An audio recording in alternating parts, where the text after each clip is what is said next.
प्यारे दोस्तों, स्वागत है आपका हमारी एक नई डरावनी कहानी में। ये कहानी एक सुनसान शहर धर्मपुर से शुरू होती है। सड़कों पर कोई नहीं है, पुरानी इमारतें पोशीदा हो चुकी हैं, चारों ओर घना कोहरा छाया हुआ है और कभी कभी झूलता हुआ साइन बोर्ड आवाज करता है। और धर्मपुर में रहस्यमयी गायबियां जारी हैं।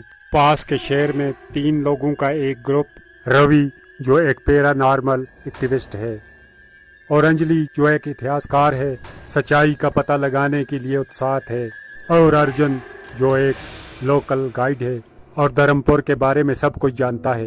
ये ग्रुप एक जीप में धर्मपुर की तरफ जा रहा होता है और जैसे ही वो धर्मपुर के पास पहुंचते हैं, कोहरा घना हो जाता है। जैसे ही शहर नजरों में आता है, सबकी आंखों में चिंता दिखाई देती है। और जब वो लोग एक पुराने उजड़े हुए घर के पास पहुंचते हैं और जैसे ही वो दरवाजे की तरफ बढ़ते हैं, वो खुद बहुत खुल जाता है और एक ठंडी हवा का झोंका बाहर आता है। घर के अंदर अंधेरा और मक्खियों के जालों से भरा हुआ होता है। जब वो घर के अंदर जाते हैं तो उन्हें दीवारों पर पुराने निशान और धूल से भरा हुआ फर्नीचर मिलता है।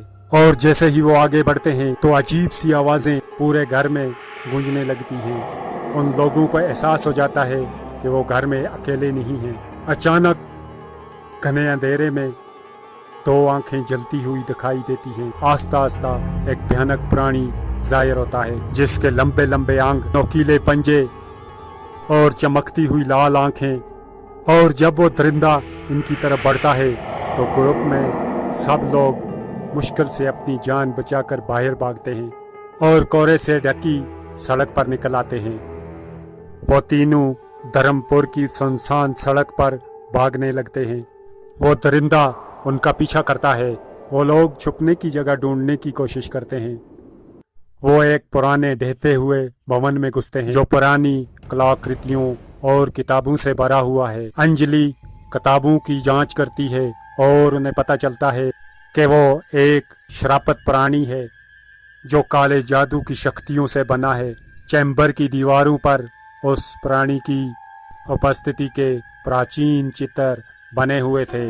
जैसे ही वो उसकी पड़ताल करते हैं, अचानक जमीन हिलने लगती है और वो क्रीचर उन पर हमला कर देता है। और वो तीनों मिलकर उस क्रीचर के खिलाफ आखिरी कोशिश करते हैं। प्राचीन किताबों से मिली जानकारी के आधार पर वो तीनों मिलकर एक मंत्र का जाप करते हैं ताकि उस क्रीचर को फिर से उसके शराफत रूप में बंद किया जा सके। तभी अचानक ग्रुप के चारों ओर चमकती हुई ऊर्जा का प्रभाव होता है।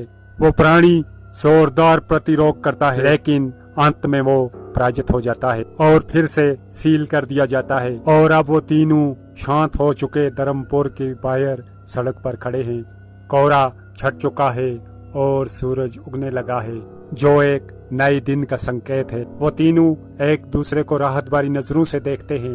वो जानते हैं उस प्राणी के आतंक का अंत कर दिया है। वो गाड़ी में बैठकर शहर को पीछे छोड़ते हुए चले जाते हैं। अब धर्मपुर पूरी तरह से शांत और सुरक्षित है। तो प्यारे दोस्तों, अगर आपको ये कहानी पसंद आई है तो प्लीज लाइक और चैनल को सब्सक्राइब करना न भूलें।